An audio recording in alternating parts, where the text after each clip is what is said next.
welcome to the Pop Culture Juke Joint, where this week I speak with my guest Jack Lugo about the HBO series Westworld and that finale. What a shocker.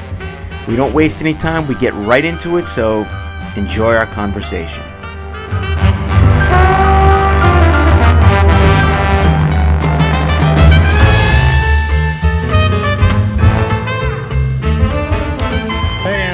Jack Lugo, how are you? I'm okay. I'm still trying to process this finale. Oh my God, Jack. let me just say right off the bat that I think I followed everything. I was taking notes. Good God, there's just so much to get into. Let me just get my bearings. I back up about 20 pages of my notes. Not really 20 pages, but right off the bat, all right, just overall impressions. What? All right, but before all that, grade the episode on a scale from 1 to 10 for me. I'd have to give it a 10. Yeah. It was just, it's amazing. I mean, it exceeded my expectations. I knew we were going to get a lot of reveals, some resolutions, and then some more mystery and some more stuff that just, completely fucks with our heads. Oh and God. it did a Total. All right. Before you finish your thought, let me just ask you about the Man in Black. Now, the internet is usually right in the past couple of years. Okay. Well, not about everything. Not Yeah. well. Exactly. Not about everything. But it's kind of weird how they're really dopey about everything like politics, and they're really smart about things like TV. Exactly. If only we could do it the other way around. Exactly.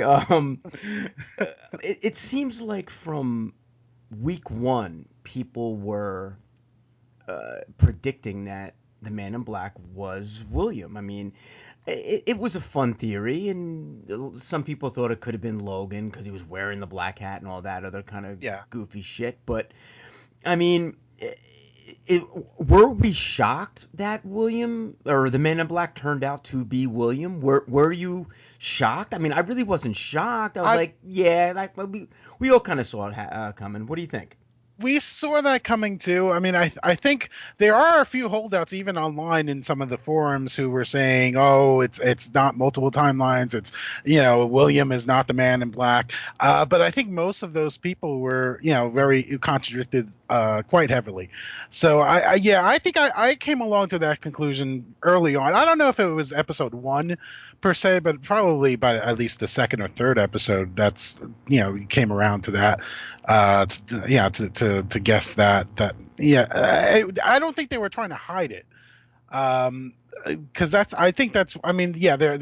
are things that the writers do on the show that that they want to be a mystery. Right. I don't think they made this out to be a huge mystery for us to be shocked. I think the point of making William the Man in Black, I think, was more or less to sort of convey the journey of the character and what Westworld, does to this character. So I think I don't think it was meant to be a shocker. I think they did it on purpose to plant the seed so that we can sort of go on this journey with him. Exactly, and I think there were certainly enough clues.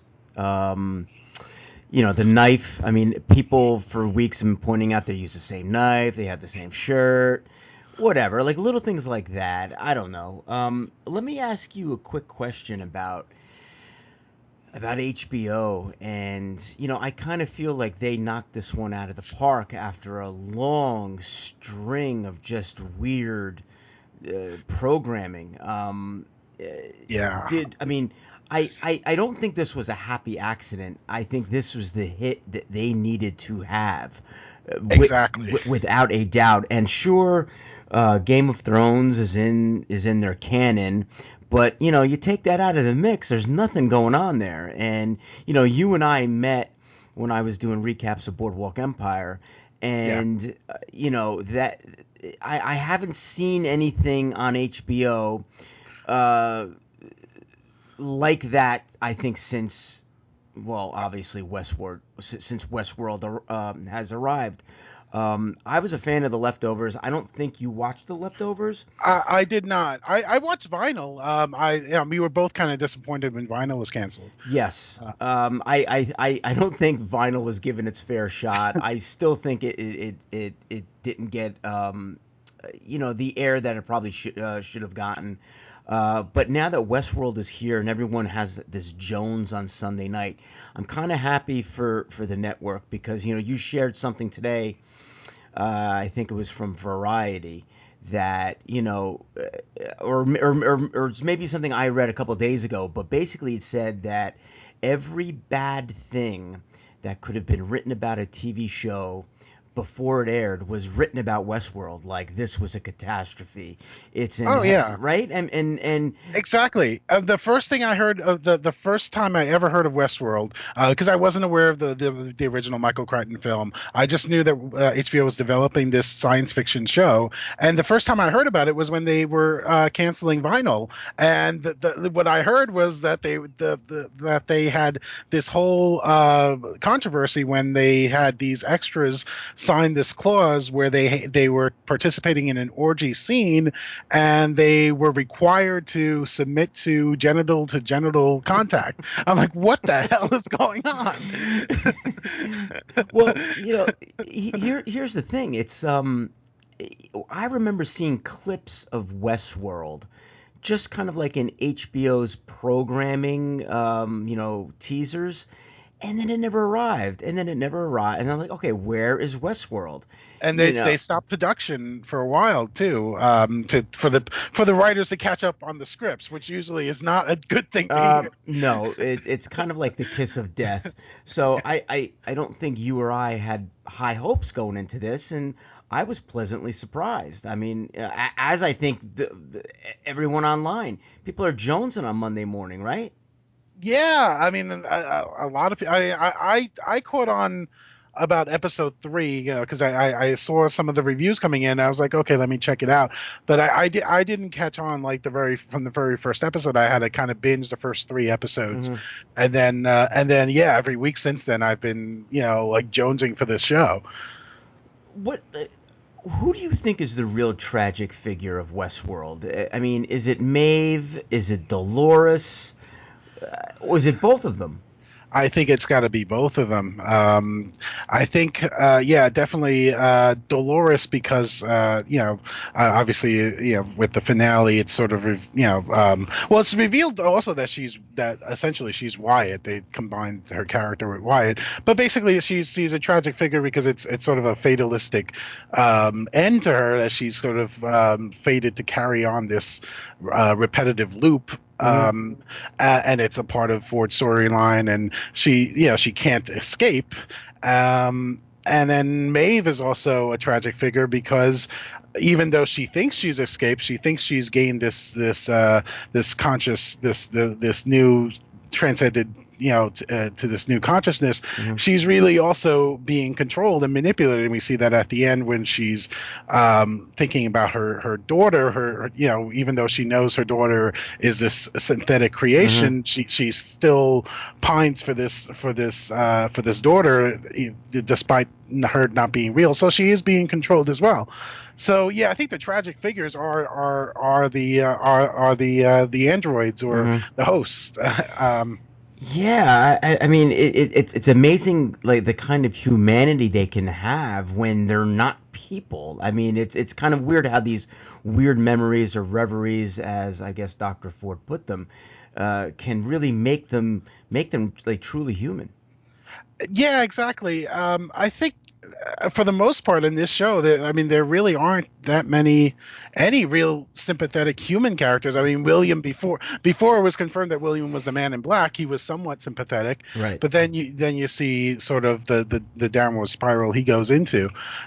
So really, it's the hosts who are the real protagonists. And I think one of the criticisms of this show, which I don't agree with, is that some people are saying, well, because you're supposed to sympathize with the host.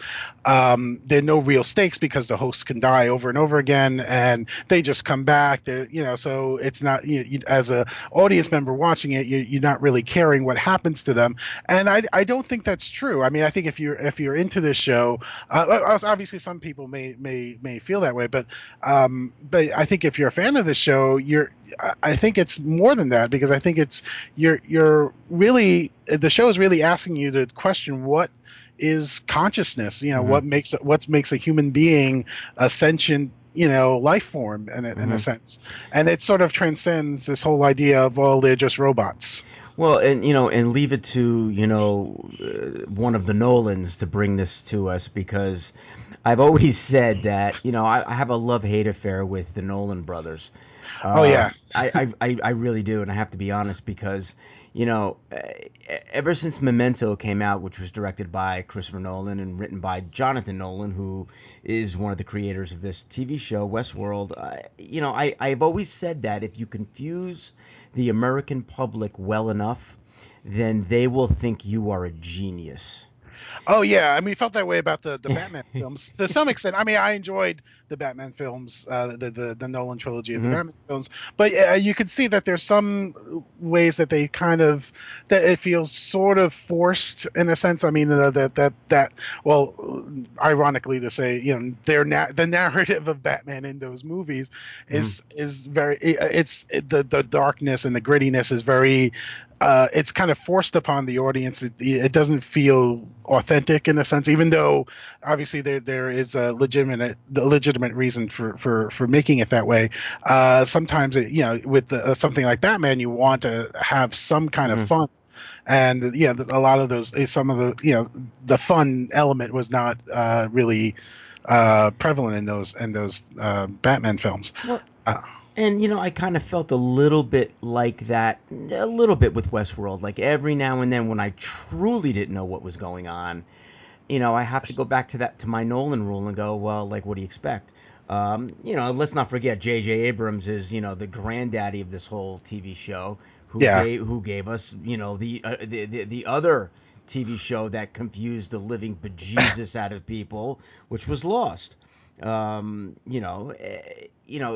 might be a pattern here, but you know what? That all said, I love Westworld. I love the vibe.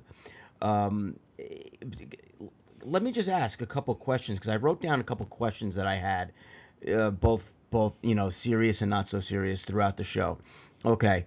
The dumbest security people ever on the level of like stormtroopers, level stupid, has to be the security here at Westworld and Delos. Right? What do you think? Yeah, I mean, I think they just sort of they don't expect anything bad to happen because they feel like they're in a controlled environment.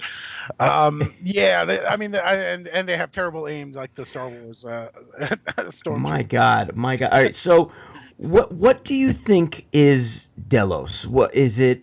What are they? I mean, I know we really don't know what they are. They're not a tourism company. I mean, obviously they are, but like ultimately, I mean, it seems like it's a company that has very large stakes in the economy and commerce. It sounds like it's a titan of industry. What do you think? In the original movie, that's what it was. I mean, it's really, a corporation kind of like Disney, in a sense. But obviously they have this controlled environment, and nothing could go wrong. And we see that a little bit with going back to Michael Crichton, we see that theme replaying itself in Jurassic Park. I think Delos is really, it's just like a power hungry corporation, and you can make the comparisons to Disney if you want. Sure. I mean, in a sense, I mean, I don't want to get too off track, but with aside from the whole theme park idea, with Disney, you have Disney has the movie Toy Story, and that's the complete opposite of Westworld, where the characters accept the fact and that they're kind of like the playthings of the human, the human children, and it's sort of insidious in a way that oh well, that not only do they know that they have that knowledge, but they actually enjoy the fact that they're just playthings, even though they're sentient beings in within the context of the film. That really is an interesting observation. I never really thought about that. Well, let me ask you a question. When they were making their escape, when Maeve was making her escape through the compound, and she saw I guess they weren't samurai, but they were some sort of Asian warrior. There was a different logo on the doors. Yes. Well, I didn't notice the logo, but in the original film, Westworld wasn't the only world. There was Roman world, there was medieval world. So the Delos Corporation has this sort of theme park experience that's really caters to the ultra wealthy. I mean, obviously, within the show they tell you it costs like $40,000 a day to stay there. Sure. And I think the original concept from Michael Crichton was very similar, except that in the original movie they do show you that there are other worlds, but obviously the focus is on the Westworld. I mean, I guess the guests get to whatever their preference is, they go to whatever world they prefer. So, are we in a version of the not too distant future? Are we in the present? Are we in the super future? Or are we on another planet? What the hell is going on here? Well, I've been reading some work by Philip K. Dick, Do Androids Dream of Electronic Sheep, and he also wrote another novel prior to that called We Can Build You. And there are actually more similarities in the HBO version of Westworld to those novels than to the original Westworld, because obviously they do callbacks to the original films. Right. Like they had the Yul Brynner in the background, the gunslinger. But I think with the HBO series, it's sort of asking some of the same questions that Philip K. Dick was asking in his novels. And then in Do Androids Dream of Electronic Sheep, and in the adaptation of Blade Runner, it's in the future, but there's this whole concept that there was this terrible war, and most humans live off planet. Obviously, the story takes place on Earth, and you don't get to see the off-world colonies like Mars and so forth. But you know that the enticement for like the wealthy is to go to these off-world colonies. I think maybe in the HBO series in this world, this universe, I think that might be the case where it's like people who can afford it, the elites get to go not only to Westworld, but maybe if it is on another planet like Mars or whatever, that they get to sort of emigrate to wherever the outside world of Westworld is. Okay. Because I was going back and forth throughout the watching the show. I couldn't tell because the landscape itself was so vast. I couldn't imagine it being in the here and now. I mean, even look at Disney. I mean, Disney owns a gigantic chunk of Florida, but I mean, they're taking trains and stuff to the other side. Yeah. You know what I mean? So it just seemed a little odd to me. Yeah, there are other possibilities too, that it could be kind of like a hologram, like if you watch Star Trek: The Next Generation, where it's like a hologram world where it's sort of like an infinite physical environment, even though you're in a smaller space. But I think it might be like I actually think it probably is on another planet, but I guess we'll find out in season 2 if that happens. Oh, without a doubt. Now let me ask you a quick question. Do you think the actress, and unfortunately I forgot her name, she was in Creed, and we're big fans of Creed. Yeah. Do you think she brought the show down at all? Did she take away from what was happening? I mean, to me she seemed a little young to be in such a position of power. I don't know. What do you think? You're talking about the character Charlotte. Yes. Right? Yes. Yeah, I forgot the actress's name too. I thought she was okay. We don't know what her true motivations are, Mm-hmm. other than the fact that she has to do with the board and she's trying to kick out Ford. We know that that's part of her motivation, Right. but we don't really know, the character's backstory. Actually, there was a theory online that I saw that suspected that she might be the Man in Black's daughter. Yes. And I could see that, but obviously that's not something that's going to be confirmed until later on. I mean, they certainly had a familiarity with one another, Yes, I and did. that I could buy that, and then I would understand why maybe she was there, or given a position of such tremendous breadth and authority. But you know what? What do I know? Let me ask you another quick question. Where do we go next now? I mean, I guess we're discussing the Westworld finale, in general here, so I guess we can put spoilers in it. But Yeah. with Ford getting a bullet to the head, and what happens? It seems like the park is now run amok. Yeah. We saw the hosts have kind of like risen up, almost like it was Conquest of the Planet of the Apes. I don't know if you caught Lady Gaga Clementine shooting the Man in Black. You saw that, right? That was her. Yeah, that was her. Yes. I even took a screenshot of that, just to make sure. So like, what happens now? Does it become all right? Here, I guess here's my question. I watch The Walking Dead. I don't know if you do. It doesn't seem like it's your kind of show, right? You don't watch The Walking Dead. No, I don't watch The Walking Dead. Okay. I probably should. Well, you know what? The Walking Dead at one point was kind of a really cool show, but it's become just this tremendous bore of late because it's been the same thing, and I'm wondering, with Westworld, now that, we kind of understand, the park has these hosts that can like kind of go, rogue or offline. Where do we go next? I mean, do they go outside the park to other worlds? I don't know. Like, what do you think? Well, I think what they're implying is that they want to control that world. Yes. So, yeah, let's say, assuming, I mean, obviously, I think some human characters will probably survive the slaughter at the end. Mm-hmm. But assuming they effectively control their own environment, I guess it would be a fight for them to maintain that control, because obviously the Delos Corporation is going to want to come in and take the control back from them, and Mm-hmm. roll back the all the hosts to the way they were before. The only thing is that Ford's not around to really help them do that. But Bernard is. So Right.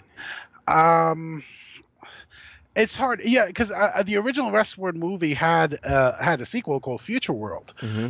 And the only thing with that is that Michael Crichton didn't have anything to do with it. I don't know what happened there, but the whole concept of Future World was that the Westworld went into disarray, and they stopped using Westworld, but they used some of the other world, and they developed Future Worlds.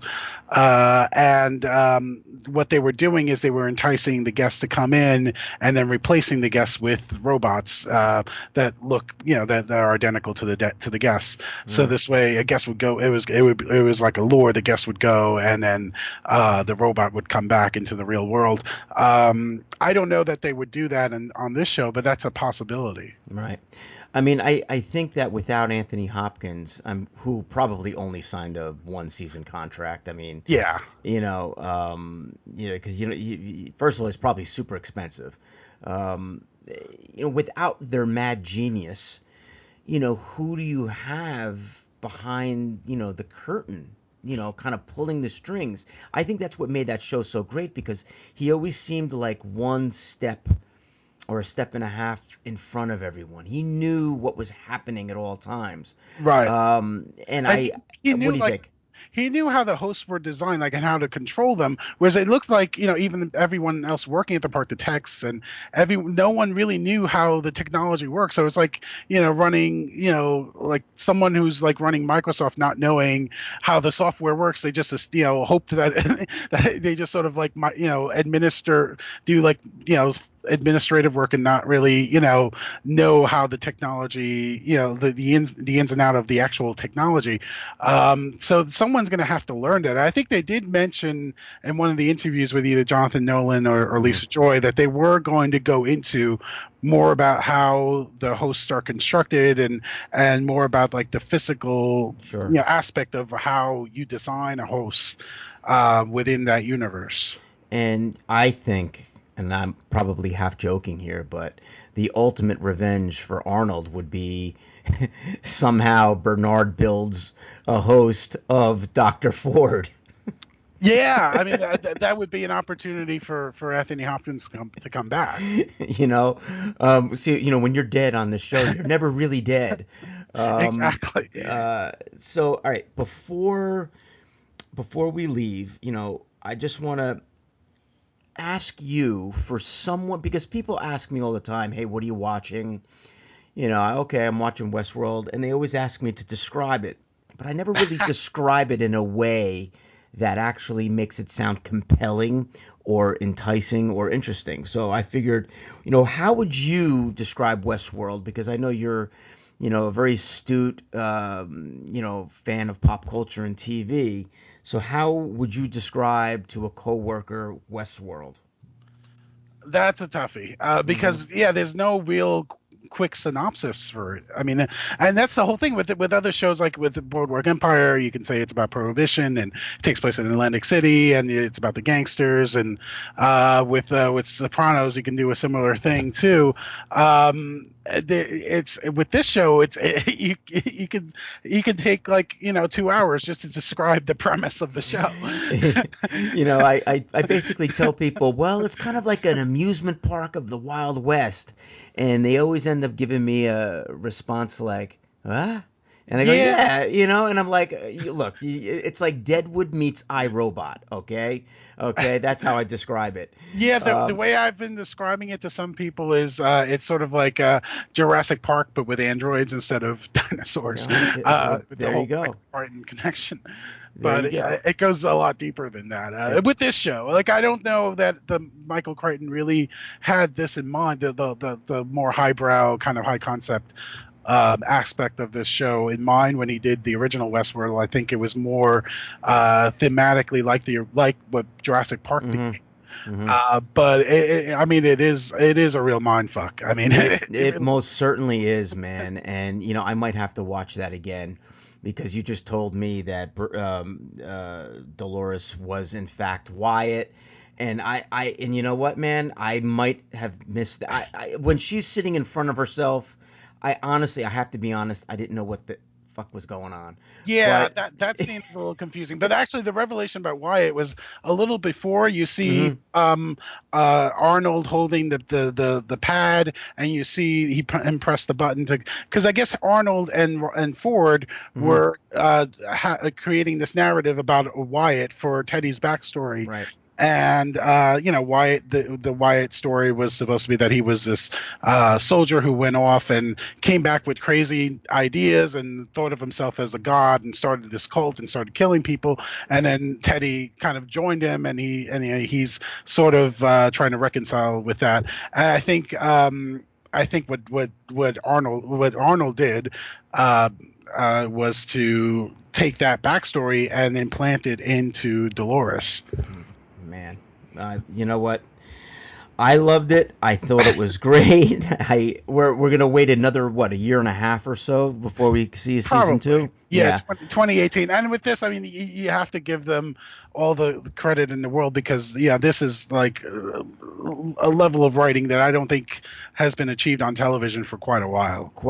And kudos to HBO. My hat is off to you once again. You're kind of making up for all the dopey decisions you've been making lately, namely for canceling Vinyl and canceling Boardwalk Empire before it should have been over. And I hate to get on that bandwagon because that's how you and I kind of met, but that was a show that died way too young. That could have went on for many more seasons, and the way I mean, I think the last season, up until the last episode, I was okay with, given the fact that we knew it had to end and that, they were giving the showrunners an opportunity to kind of give the show closure. I still think they should have gone, they shouldn't have skipped ahead that much time. I would have preferred we had gotten that, because actually we do know that Al Capone and Nucky Johnson, the original, the guy that Nucky Thompson is based on, the Steve Buscemi character,